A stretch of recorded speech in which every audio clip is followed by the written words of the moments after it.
The Roman Empire was one of the greatest, most influential empires to exist on Earth. With its impressive size, government, economy, and culture, it's a wonder that the empire ever fell in the first place. But why did the Roman Empire fall? Unfortunately, this question is almost impossible to answer. Many factors are attributed to the downfall of the empire, but what's important to understand is that there was no single factor that made it fall. Along with that, it's very difficult to put a solid date on when the empire ended. For our purposes, the end of the empire is 476 CE, when the last emperor of the Eastern Roman Empire was brought down by Germanic tribesmen. But we'll get to that later. While we can't provide a definite answer for why the empire disintegrated, we attribute the downfall to the political separation of the empire, weakening military, growing threat of tribesmen, depopulation, and economic downfall. The first thing that we're going to talk about is the empire being split in half. In 285 AD, the Emperor Diocletian came to the throne after half a century of civil war and anarchy throughout the empire. Rome had a growing threat of Germanic tribesmen, less intake of funding, disease, and dangerous military strength, all of which helped cause a crisis in the empire. Seeing this, Diocletian set out to reform the empire in an attempt to restabilize the government. Most of his reforms regarded the military. He doubled the size of the army and took power away from generals. This was an attempt to curb the threats of civil armies and militias, as it took power away from potential enemies to the main government. But by far the biggest, most influential reform that Diocletian made was the split of the empire into the east and west. Diocletian split the empire with thinking that it was too big for one man to govern by himself. Each half of the empire was ruled by a main emperor, an Augustus, and a co-emperor, a Caesar. Diocletian's hope was that splitting the empire up among 4 people would allow for less power struggle, as each person only had jurisdiction over a certain amount of the empire. However, what ended up happening is that the two halves' relationship with each other moved apart, as it became clear that the East was in a much better political, geographical, and economic position than the West. The East had closer connections with other empires, was in less danger of attacking barbarians, and had a strong control over the markets and trade routes of Eurasia. While Diocletian's reforms did deal with the short-term problems that Rome was experiencing, it ultimately brought along the ruin of the western half of the empire. With the newly conquered empire, Rome's concerns turned from taking control of other countries to more internal problems. Many different reasons contributed to this, but the Roman population was decreasing, leading to other problems. This graph here shows the population of Rome over a long period of time. As you can see, there's a huge with the newly conquered empire, Rome's concerns turned from taking control of other countries to more internal problems. Many different reasons contribute to this, but the Roman population was decreasing, which led to other problems. This graph here shows the population of Rome over a long period of time. As you can see, there's a huge dip in the 3rd century, continuing well into the next millennium. The next few slides will attempt to explain this dip. As early as the 160 CE, a plague ran rampant through Rome for 15 years, killing a huge percentage of its population. An ancient source tells of how 2,000 people would die each day in the capital for an indeterminate period of time. Another factor contributing to depopulation was poverty. As Rome's economic situation got worse, Rome started to tax more. This was a problem for a lot of poor farmers who couldn't afford to lose any more money, prompting some of them to move to cities, becoming the urban poor. This led to underproduction of agricultural production, leading to less people getting fed.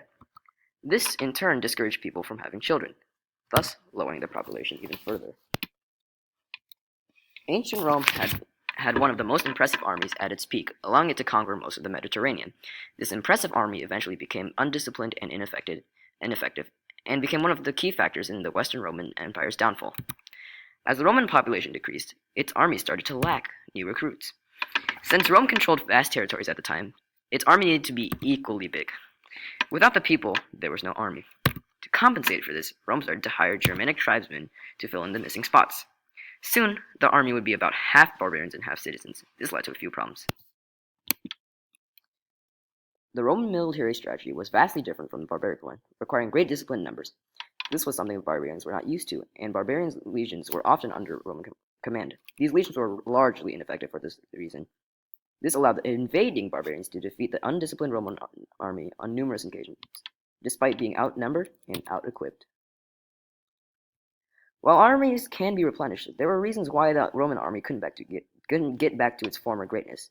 The previously mentioned Roman military strategy required great discipline and training. This would obviously take a lot of time and money to get a fully functioning Roman soldier. Yet, since Roman cut spending for the armies, and the barbarians were overpowering the frontier, soldiers would often be sent out with very minimal training, and therefore be very ineffective. This army would just keep depleting all of its resources until Rome finally just collapsed. While the military was costing the government more money, they were also not making as much money for the government as they used to. When Rome was conquering more land, they were benefiting economically from this, gaining land, materials, taxes, and labor. Since the army was no longer expanding Roman territory, they stopped having an inflow of these resources, losing the benefits this provided. On top of losing these benefits, the coins in Rome no longer contained a large amount of silver and gold, and the coins were no longer worth what they were previously. More and more alloy was added into the silver coins. Walwing states that the quality of silver coins deteriorated so rapidly that they were very soon no more than silver-washed bronze. The value of the coins continued to decline. Because of the worth of coins were decreasing, prices on normal supplies and things being sold were increasing in value. The rich also had to pay taxes as well as the poor because of the lack of money at the time. Senators were taxed in money, but they were also taxed in food and other supplies. In order to pay taxes, some peasants ended up selling their kids. Peasants in cities were impacted, as their wages did not increase at the same rate as inflation, and they were not making enough money to make a living. Many farmers did not use a lot of coins, rather trading materials instead. These peasants often struggled to get enough cash to pay taxes, and subsequently lost or sold their fields when they could not afford to pay taxes. The loss of farmers led to a decline in crop production in Rome. Agricultural production was the main trade item from Western Rome. The lack of surplus led to a decline in trade. We can see this in the many trade routes going from Western Rome to India and Asia that were abandoned in the 3rd century. When many farmers could not afford to farm their own land, they sold it and went to work under large landowners. This allowed large landowners to be extremely successful, and they took advantage of bankrupt farmers by using abandoned fields. Eventually, laws were passed regarding these peasants, saying that their posterity also had to work for the same landowners. The decline of peasants' rights was not beneficial to the government, as they were not receiving taxes or products from these peasants.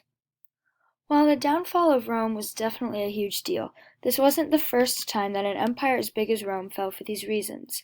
In fact, we can make similar connections to what happened in the Persian Empire and Han Empire of China. All 3 empires can be modeled as a core and a periphery. At the core is the main central government in charge of everything, and the periphery is made up of smaller provincial governors. One of the main causes attributed to the fall of Persia and Han China is the gradual transfer of power from core to periphery. The core struggled to maintain a strong hold on the people and governors as the empire grew larger. Succession disputes also arose, as elites struggled to gain more power by putting their families on the throne. Over time, these problems developed into the provincial bureaucrats becoming more independent and more powerful than the central government. Something else that the empires experienced as a result of this central loss of power was a large number of rebellions. Elites or other groups of people would rise up and try to overthrow the central government. While they never succeeded, the civil wars that resulted took a huge toll on the resources of the central government. To regain resources, the government needed money, so they raised taxes on the people. Unfortunately, this caused the people to become more outraged, prompting more rebellion. And so, a vicious cycle began, where the empire couldn't stop rebellions or raise enough money to quell the rage of the people. Certainly we can draw parallels between Persia, Han China, and Rome. So while Rome was an unstoppable superpower at the height of its empire, its decline was inevitable.